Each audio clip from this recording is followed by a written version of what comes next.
Hi, hi, are you working on something? Yeah, preparing for a presentation for my history class. What's it about? It's about the different people that discovered America. I thought Christopher Columbus discovered America. Well, in 1492, Columbus sailed the ocean blue.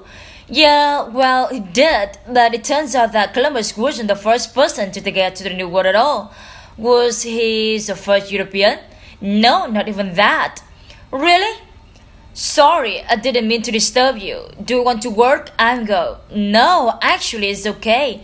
Actually, do you mind if I go over the presentation with you? It will help a lot. Oh, sure, no problem. Sounds really interesting. Well, my first point is that Europeans didn't really discover America anyway. The Native Americans were already here, so if anyone really discovered America, it's with them. But then where did they come from? I'll explain. It seems that the very first people to come to the American continent came from Asia, across the Bering Strait. They came in from the north and moved out the American continent, all the way down to South America. Though people became the Native Americans, the Aztecs and the Mayans and the Incas. Really? I didn't know that. Well, that was in prehistory, a long, long time ago.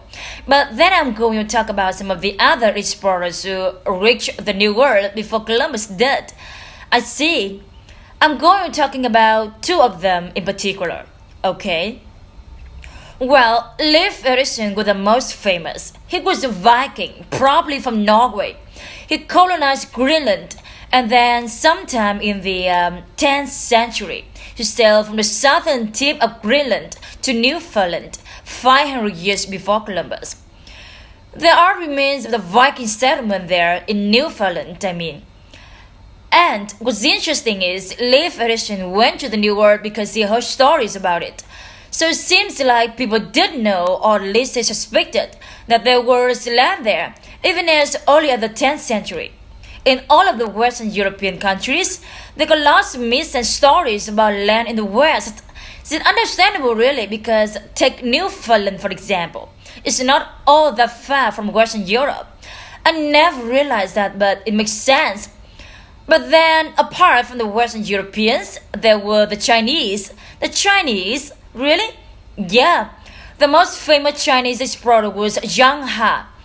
He was a very powerful commander in the Chinese army during the Ming Dynasty.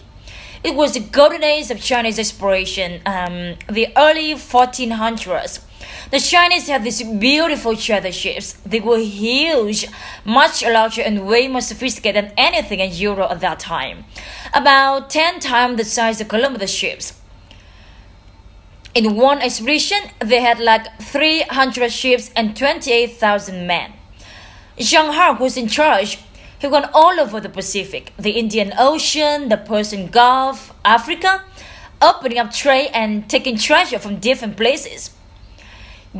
Really? Yeah. It seems that he might have reached Australia as well. Well, some people believe that he got to America in 1421, well before Columbus. Wow, that's really interesting. Sounds like a good presentation. Thank you. I need to get some pictures.